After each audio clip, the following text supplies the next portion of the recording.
Michael Connor says, I know NXT, old school WWE fan here. Wow, congrats, Jacob. I smell what you're cooking. Justin P says, congrats. So yeah, man, congrats to Jacob. Another win. And then we got a upgrade win. Shout out to Angel. She says, well, I pulled the trigger and upgraded my system. Basically, I had no choice because my 2015 MacBook Pro was not being supported on a lot of things. So I saved and did some side gigs. And here we are. She got a new MacBook Pro, was 16 inch, 64 gigs RAM, Sequoia, 1 terabyte SSD, and bought an extra 2 terabyte SSD and enclosure for storing those files. And then she says, now the transferring of data. Yeah, I know that was a task. But with those SSDs, it probably won't take too long. So congrats to Angel. We all know how important that gear is. Like, that machine, it's got to be able to handle the projects that you're working on. And we all know, as I have this love-hate relationship with Apple, man. I love Apple products. I love the ecosystem. But they will find a way to make your machine obsolete, and you have to upgrade. You have no choice. And the machine will continue to work flawlessly. I have like a late 2008 MacBook in here. It's not even a Pro. It's just the MacBook. And it works. But I just can't upgrade any software or anything. It's crazy. It's not even that slow. So yeah, 64 gig is serious nice. Yeah. She's set for sure. SSD for contact is important. Yeah, essential for sure. Fantastic upgrade. Sounds great, says Michael Connor. I hear that the M1 is still the best for Logic in terms of performance versus efficiency cores. Yes, I've had not many issues dealing with M1. It's been smooth. So for the most part, some little weird things with Logic, but no, I wouldn't even blame it on Logic. I'll blame it on Kontakt. I've been having issues with Kontakt. Logic has been pretty stable these days, so we'll blame it. So, all right, y'all. Those are the wins, man. Shout out to everybody inside the Sync Producer Hub. If you're not in there, if you want more information on how to get in there, just go to syncproducerhub.com and get details there. Let's answer some questions, man. If you guys have questions about Sync, how to get your music placed in TV and film, what's stopping you from getting your music placed in TV and film, drop them in the chat, and let's see if we can help some people get a step closer to their goals, just like, some of these producers who are sharing wins in the community. G5 says, I have a mid-2012 G5 Mac Tower with 128 gigs of RAM, and it still works, but use my Mac Studio because of compatibility issues with today's music software. Gee, I understand 100%. I was just having this conversation with someone, and I was talking about that G5 tower. I was like, bro, I gave that tower away. I was like, it was still working, and I'm convinced it would continue to work today.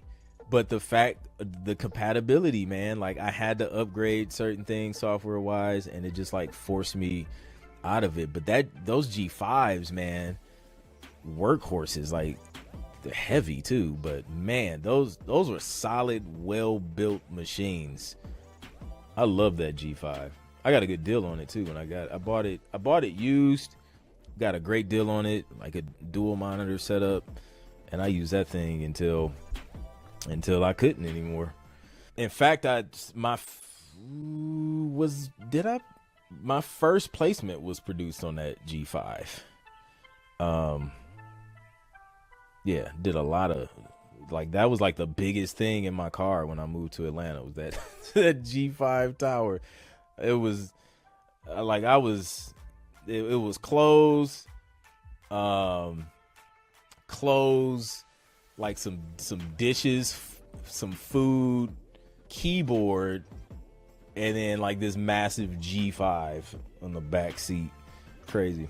You're probably ready to start trying to get TV placements, but you just don't know the next step to take. So I want you to download my free Sync Producer Quick Start Guide, which is going to help you do that. It's going to give you the steps, and it's going to give you resources to get you started on this journey. So just go to clintproductions.com/free guide, or click the link in the description and download that free Sync Producer Quick Start Guide. All right, let's see. Ken Anderson says, lately been hearing that BMI is better than ASCAP for sync payment wise. I know you are CSAC, but do you have any thoughts on this? You know what? I hear the same thing. I hear the same thing. Now, I don't know, like, I haven't been able to do like a comparison, which I want to do. I was talking, I don't know, like a couple months back about like possibly doing some type of experiment to where, you know, maybe I'll sign my kids up with like, sign one up with ASCAP, sign one up with BMI, and then put all of us on like the same track, and then, you know, try and get that track placed. And then when we get royalties, like I have access to all the royalty statements, so then I can see exactly what the difference is in pay. So I want to do that. I'm going to work on that and see what I have to do to make that happen. Because I think it would just be a cool experiment, honestly. Like, more than anything, it's just like we can just get a clear visual where all else is the same. And then since it's 3, I'll probably just do that weird 33.33333 infinity split just to make it like as even as possible. So I don't know. I don't have any like solid proof but I've heard from writers who were with CSAC and then switched to BMI, and they said they noticed a difference even with BMI being more than CSAC. I've heard some stories about ASCAP. You know, I mean, you hear things from like both sides, but you know, we'll see. Also, I don't know because I know BMI kind of they did some things, you know, some business moves and things like that. So I don't know if that affects anything as far as royalties, but yeah, I'm curious to see.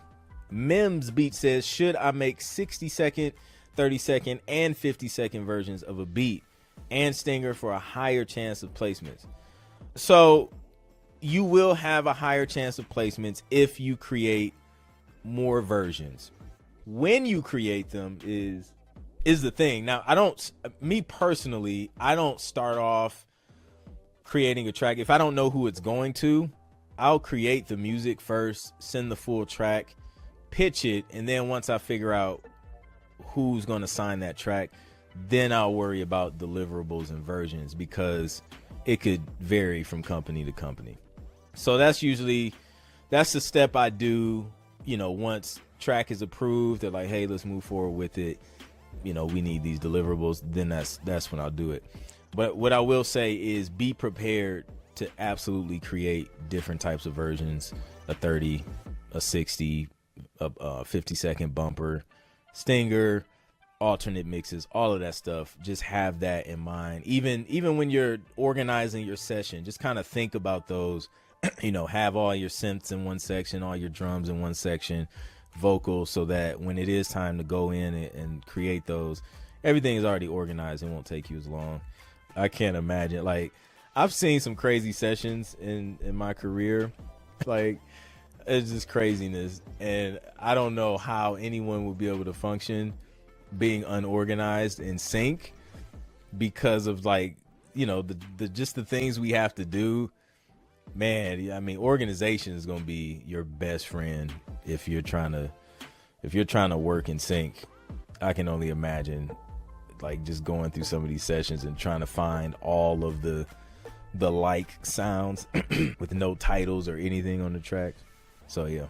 LV Drizzle Music says, much love, tapping in with y'all. Then I'm gonna watch on TV. Couldn't wait to share some wins. 3 tracks made into a major library, rinse and repeat. So we'll see what happens. Let's go. We got a win from LV Drizzle Music. Congrats. That's what's up, man. That's what's up. That's the start. You can't get to the placements until you get the music in the hands of the people that can place it. In your projects, playlists, tracks, and stems. Yes. Shades of Sync in Puerto Rico.